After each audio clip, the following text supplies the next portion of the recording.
Армысыздар, құрметті оқырмандарым. Қазір кезде қарап отырсаңыздар, көптеген адам ағзасына улы заттар түсуде. Соған байланысты бүгін осы видеоны соңына дейін қарасаңыздар, адам ағзасындағы улы заттарды қалай шығару керек, сол туралы айтатын боламыз. Олай болса, кеттік, бастайық. Адам ағзасына көптеген улы заттардың түсуі біз күнделікті қолданып жатқан мынау ыдыстарымыздың және қолданып жатқан заттарымыз арасынан бізге түсіп жатыр. Және де жұмысымыздың барысында олай дейтініміз, қазіргі кезде біз баланың дұрыс жетілмей тууына, және адам ағзасындағы еркектердің ағзасындағы әсіресе гормондардың дұрыс болмауына, ағзаның бұзылысына алып келетін осы адам ағзасындағы улы заттардың болуы.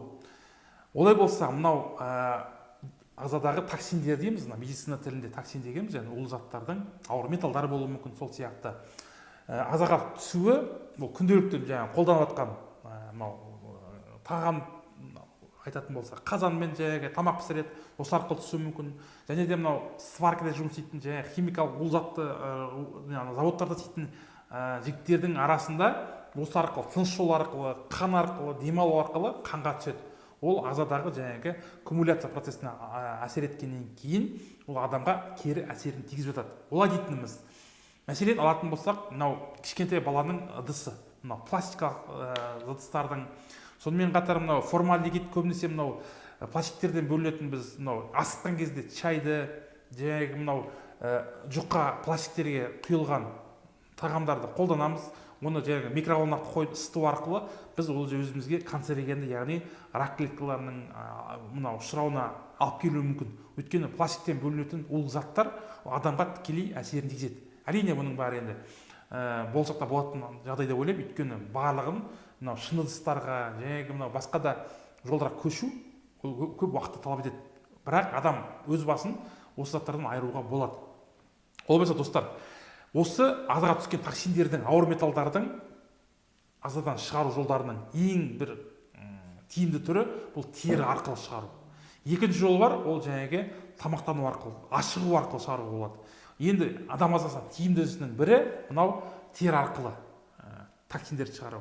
Олай болса, бірінші бұл жерде мынау токсиндерді шығару ыстық сауналар, банялар арқылы токсиндерді терлеу, терінің регуляциясы арқылы, тері арқылы токсиндер сыртқа шығады.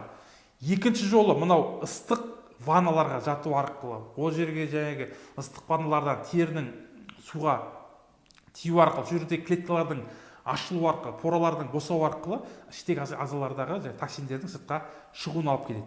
Үшінші, денен орау, яғни бұны салафанмен орап атады, болмаса әртүрлі одеяло дейміз, термоодеялолардың көмегі арқылы теріні орау арқылы адам терлей отырып осы жердегі токсиндердің улы заттардың сыртқа шығуына бірдеме көмектесетін жол болып табылады, тері арқылы. Одан кейін төртінші түрі бұл дене шынықтыру. Біз қозғалу спортпен айналысамыз, жүгіреміз, қозғаламыз, осы арқылы адам баласы терлейді. Осы арқылы терлеген кезде ағзадан бөлінетін улы заттар осы терімен бірге шығады. Бұл төртінші жол.